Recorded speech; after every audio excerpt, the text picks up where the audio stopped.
అంబేద్కర్ గారు చాలా స్ఫూర్తిదాయకం. ఏ ప్రభుత్వం వచ్చినా ఎవరు ముఖ్యమంత్రిగా ఉన్నా కూడా ప్రతి ఒక్కరూ కూడా రాజ్యాంగం ఏదైతే రాజ్యాంగ నిర్మాత డాక్టర్ బిఆర్ అంబేద్కర్ గారి ఆశయాలని ముందుకు తీసుకెళ్లాలని ప్రతి ఒక్కరూ కూడా ఆకాంక్షిస్తారు. కానీ ఈరోజు ఏదైతే కూటమి ప్రభుత్వం ఉందో, ప్రభుత్వం ఏర్పడిన రోజు నుంచి రిజల్ట్ వచ్చినటువంటి రోజు నుంచి కూడా ఈ రాష్ట్రంలో డాక్టర్ బిఆర్ అంబేద్కర్ గారి రాజ్యాంగం అమల్లోకి తీసుకురాలేదు. ఏదైతే లోకేష్ గారు ఎలక్షన్ ముందు చెప్పడం జరిగిందో రెడ్ బుక్ రాజ్యాంగం అని, వాళ్ళ అధికారం వచ్చిన తర్వాత ఆ రెడ్ బుక్ రాజ్యాంగాన్ని మాత్రమే అమలు చేస్తున్నారు. చంద్రబాబు నాయుడు గారు గతంలో వాళ్ళ ప్రభుత్వం ఉన్నప్పుడు బిఆర్ అంబేద్కర్ గారి విగ్రహాన్ని రాజధాని నడుబొడ్డిన ఏర్పాటు చేస్తానని చెప్పి అబద్ధాలు చెప్పి ప్రగల్భాలు పలికి కేవలం మాటలకు మాత్రమే పరిమితం చేసి ఆ విగ్రహం కట్టకుండా బిఆర్ అంబేద్కర్ గారిని అవమానించినటువంటి తీరు అందరూ కూడా గమనించారు. ఏదైతే అధికారం వచ్చిన తర్వాత జనరల్గా ఏ ప్రభుత్వమైనా అధికారం వచ్చిన వెంటనే 3 పువ్వులు 6 కాయలు లాగా ముందుకెళ్తుందని ప్రతి ఒక్కరూ కూడా అనుకునేటువంటి పరిస్థితి గతంలో ఉండేది. కానీ ఈరోజు ఆంధ్రప్రదేశ్లో కూటమి ప్రభుత్వ హయాంలో 3 అత్యాచారాలు 6 హత్యలు అన్నట్టుగా ఈ ప్రభుత్వం ముందుకు వెళ్ళడాన్ని ఈరోజు ప్రజలందరూ గమనిస్తున్నారు అన్నది మరిచిపోవద్దని చెప్పి కూటమి ప్రభుత్వం వారికి తెలియజేస్తున్నాం. ఈరోజు వీళ్ళ దాడులు ఏ స్థాయికి చేరాయనంటే పార్టీ కార్యకర్తల నుంచి, పార్టీ నాయకుల నుంచి, సామాన్యుల నుంచి ప్రతి ఒక్కరిని కూడా భయభ్రాంతులకు గురి చేయడం. ఎందుకనంటే ఈ ప్రభుత్వం ఎలా ఏర్పడింది, ఎందుకు ఏర్పడింది ప్రతి ఒక్కరికి తెలుసు. ఈ ఈవీఎం ప్రభుత్వాన్ని ఎక్కడ ప్రశ్నిస్తారని, ఎక్కడ నిలదీస్తారని, ప్రజల్ని భయభ్రాంతులకు గురి చేయాలా, ఎవరు క్వశ్చన్ చేయకూడదు, ఎవరు ఆరోపించకూడదు అనే ఒక దురుద్దేశంతో ఈరోజు ఈ దాడులకి పాల్పడుతున్నారన్నది క్లియర్గా ప్రతి ఒక్కరికి కూడా అర్థమయ్యేటువంటి అంశం. ఈరోజు ఎలక్షన్ ముందు ఆచరణ సాధ్యం కానటువంటి హామీలు చంద్రబాబు నాయుడు గారు ఎన్ని ఇచ్చారో ప్రతి ఒక్కరు కూడా చూశారు. అమ్మఒడికి పేరు మార్చారు.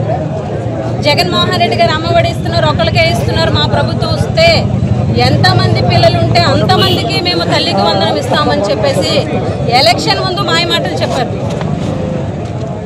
ఉచిత బస్సు అన్నారు, గ్యాస్ సిలిండర్లు అన్నారు, 18 ఏళ్ల నిండిన ప్రతి ఆడబిడ్డకి కూడా 1500 రూపాయలు నెలకిస్తామని చెప్పారు. 50 ఏళ్ళకే పెన్షన్ అని చెప్పారు. ఈరోజు ఇన్ని అబద్ధపు హామీలు చెప్పి ప్రజల్ని మోసం చేసి ట్యాంపరింగ్ చేసి ఇన్ని కష్టాలు పడితే తప్ప ఈరోజు ఈ ప్రభుత్వం ఏర్పడింది. ఏర్పడిన తర్వాత ప్రజలకు ఇచ్చినటువంటి హామీలు నెరవేర్చాలి, ప్రజలకు ఇచ్చినటువంటి హామీలు ఖచ్చితంగా చెయ్యాలి అన్న దృక్పథం లేదు, అన్న ఆశయం లేదు. ఏ హామీని ఎలా ఎగ్గొట్టాలి. మొన్న జరిగినటువంటి 5 రోజుల అసెంబ్లీ చూస్తే ఏ కామన్ మ్యాన్కైనా ఏం అర్థమవుతుంది అని అంటే, ఆ 5 రోజుల అసెంబ్లీలో కూడా ఈ 5 సంవత్సరాలు మేము జగన్ని తిట్టుకుంటూ పరిపాలిస్తాం అంతే తప్ప ఏమి చెయ్యము అన్న మెసేజ్ మాత్రమే ఇచ్చారు. 5 రోజులు జగన్ గారిని తిట్టడం, జగన్ గారి పాలన విమర్శించడం, జగన్ గారు ఇంత తప్పులు చేసేసి ఖజానా కొల్లగొట్టేశారని చెప్పేసి 5 రోజులు కూడా తిట్టారు అసెంబ్లీలో. ఏం చేయలేమో, చూస్తే అంతా ఖజానా డొల్లలా కనిపిస్తుంది అని చెప్పి చంద్రబాబు నాయుడు గారు స్వయంగా ఒక ముఖ్యమంత్రి గారు చెప్పడం. విజనరీ లీడర్ కదా, విజనరీ లీడర్ అని చెప్తుంటారు కదా, 40 ఏళ్ళ అనుభవం ఉంది కదా. మరి చంద్రబాబు నాయుడు గారికి ఖజానా పరిస్థితి కానీ రాష్ట్ర ఆర్థిక పరిస్థితి కానీ ముందుగా గమనించలేదా? ప్రజలకు హామీ ఇచ్చేటప్పుడు రాష్ట్ర ఆర్థిక పరిస్థితి ఈ రకంగా ఉందని ఊహించలేకపోయారా? ఈరోజు చంద్రబాబు నాయుడు గారు జగన్మోహన్ రెడ్డి ఖజానా ఖాళీ చేశారని చెప్తున్నారు. మీ ప్రభుత్వం పడిపోయి జగనన్న ప్రభుత్వం వచ్చి జగనన్న ప్రమాణ స్వీకారం చేసే రోజుకి ఖజానాలో ఉన్నది 100 కోట్లు మాత్రమే. జగన్మోహన్ రెడ్డి గారు 5 సంవత్సరాల పాటు అంతప్పు ఉంది ఇంతప్పు ఉంది, ప్రభుత్వం అలా చేసింది ఇలా చేసింది ఎక్కడ విమర్శించలే. కేవలం ప్రజలకు ఇచ్చినటువంటి హామీలను ఎంత కష్టమైనా ఎంత నష్టమైనా, కరోనా పరిస్థితి అయినా, ఆర్థిక పరిస్థితి ఎంత దారుణంగా ఉన్నా కూడా ప్రజలకు ఇచ్చినటువంటి హామీలు నెరవేర్చాలా, ప్రజలకి చేసేటువంటి మేలు చేయాలని ఒక దృక్పథంతో ఆయనకు ముందుకెళ్ళడం జరిగింది. జగన్మోహన్ రెడ్డి గారి పరిపాలనని చూసి ఆయన హామీలను, ఆయన ఇచ్చినటువంటి పథకాలను కాపీ కొట్టి పేర్లు మార్చి అమ్మఒడి లాంటి పథకం మీరు ఒకరికి ఇస్తే మేము ఎంతమంది పిల్లలు ఉంటే అంతమందికి ఇస్తాము అని చెప్పి ప్రజలని మభ్యపెట్టి ఈరోజు ఓట్లు వేయించుకొని గెలిచిన తర్వాత ఈ రకంగా ప్లేట్ ఫిరాయించడం నిజంగా సిగ్గు చేయటం అని చెప్పి సందర్భంగా తెలియజేస్తున్నాం. మీ పరిపాలన అన్నది ప్రజలకి ఏం చేయాలి, ప్రజలకి ఎలా మంచి చేయాలన్న దాని మీద దృష్టి పెట్టండి.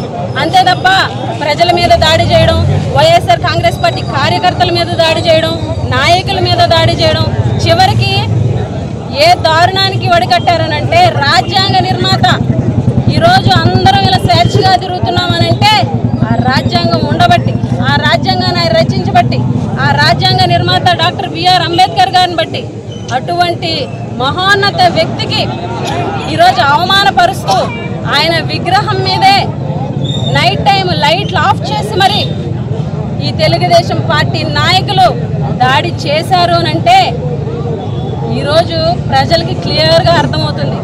ఈ 5 సంవత్సరాల పాటు పథకాలు ఉండవు, సంక్షేమం ఉండదు, అభివృద్ధి ఉండదు, కేవలం ఎవరు నోరెత్తకుండా దాడులు మాత్రమే జరుగుతాయి. ఎవరు ఎక్కడ మాట్లాడకుండా ఇలాంటి కార్యక్రమాలు మాత్రమే జరుగుతాయి. ఈరోజు హత్యలు జరిగితే మాట్లాడరు, ఈరోజు అత్యాచారాలు జరిగితే వాటిని కంట్రోల్ చేయలేనటువంటి పరిస్థితి. 100 రోజుల్లో గంజాయిని 100 రోజుల్లో గంజాయిని మాపేస్తామని చెప్పి ప్రగల్భాలు పలికినటువంటి కూటమి ప్రభుత్వం. ఏం జరిగింది మీ హామీలు, ఏం జరిగాయి మీరు చెప్పినటువంటి ప్రగల్భాలు అని చెప్పేసి ఈరోజు ప్రశ్నిస్తున్నాం. ఈరోజు డాక్టర్ బిఆర్ అంబేద్కర్ గారి విగ్రహంపై జరిగిన దాడిని తీవ్రంగా ఖండిస్తూ వైఎస్ఆర్ కాంగ్రెస్ పార్టీ నిరసనగా శాంతియుతంగా కొవ్వొత్తుల ర్యాలీతో మా నిరసన తెలియజేస్తున్నాం.